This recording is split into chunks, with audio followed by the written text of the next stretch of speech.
Now then, I would like to go over and personally escort our next guest on the show tonight.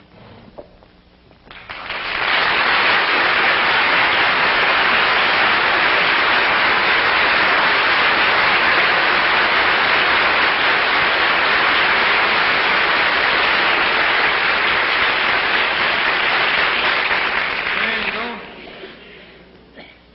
Now then, sir. Will you tell our panel, please? Let's get in a little closer. Do you mind if I pull you in, sir? There we go. Will you tell our panel, please, what your name is and where you're from? My name's Samuel J. Seymour. I'm from Maryland. This is Mr. Seymour from Maryland. And we brought Mr. Seymour all the way up from Maryland, and by golly, he got in a hotel and fell down the steps and gave himself a shiner. And we urged him not to come on the show tonight, as a matter of fact, and finally got in touch with his doctor, and the doctor said it was up to Mr. Seymour. Mr. Seymour said he wouldn't miss it. So here he is. I'm feeling apparently pretty well.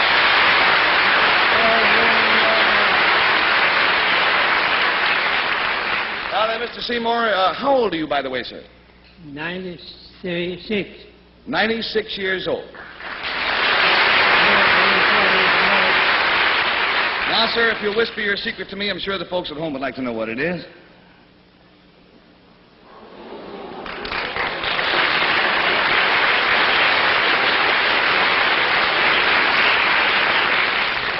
Well, now, to help classify his secret, I will tell you it concerns something that he witnessed. And Bill Cullen, we'll start with you. Something that he saw happen. This thing that Mr. Seymour saw, does it have historical significance? Does this have historical significance, Mr. Seymour? I would say yes, wouldn't you, sir? I can't hear him very good. You have to tell me what you hear. Yeah, there's quite a distance between our desks here. Let's all speak up, huh? Does it have political significance? It had political significance at the time. Yeah. Yes. Well, if you're 96, that would make Mr. Seymour born in 1860. Henry is such a mathematician. Yeah. He's been writing over there all the time. This thing, did it have anything to do with the Civil War, Mr. Seymour? No, it had not to do with the Civil... Well, let's say indirectly it was concerned with the Civil War. Did it all right, an answer? Mm-hmm. Did it concern a famous person in American history? Very well-known person. Did it concern a famous person, Mr. Seymour? Yeah. Yep. Would it help me to know who this person was? He wants to know if it would help him to know who this person was, and he has to know who that is, yes. Did this man hold political office? Did this man hold political office, sir? Yeah. Yes. $20 down and $60 to go, and we go to Jane Meadows. Mr. Seymour.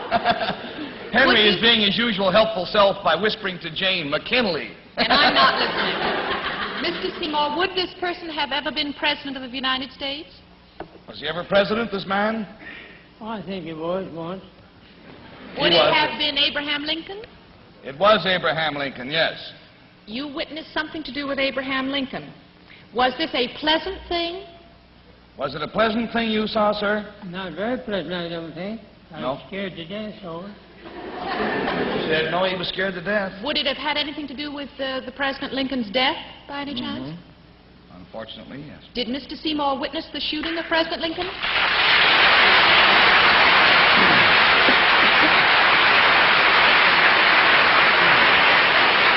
We found out about Mr. Seymour through a recent article in the American Weekly, and it said, I saw Lincoln shot. And this article is by Samuel J. Seymour, and it goes on to say that Mr. Seymour was 5 years old at the time. He had been taken to Ford's Theater by some good friends, and the curious thing was that when he was this youth, 5 years of age, when he saw Booth jump from the box to the stage, at which time he broke his leg, his only concern was not for the president, because he didn't realize that the president had been shot, but the poor man who fell out of the balcony. And that's all of his memory is of going to the theater and seeing a man fall out of the balcony. Sir, it's been a great joy and you might say an honor to have you are, by the way, the only living witness of that tragic event. And we are certainly going to forfeit the complete $80 to you just for your courage in coming here to see us tonight. Oh.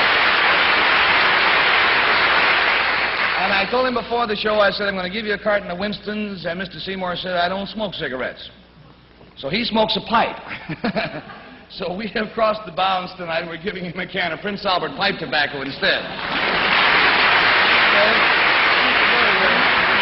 Let me help you out. You all talk to each other. I'll tell you what. It's time, anyhow, to take in our Winston movie for tonight. It's got a corny plot, I warn you, but there is a certain freshness and good taste with all. Now, sir, if you'll come with me.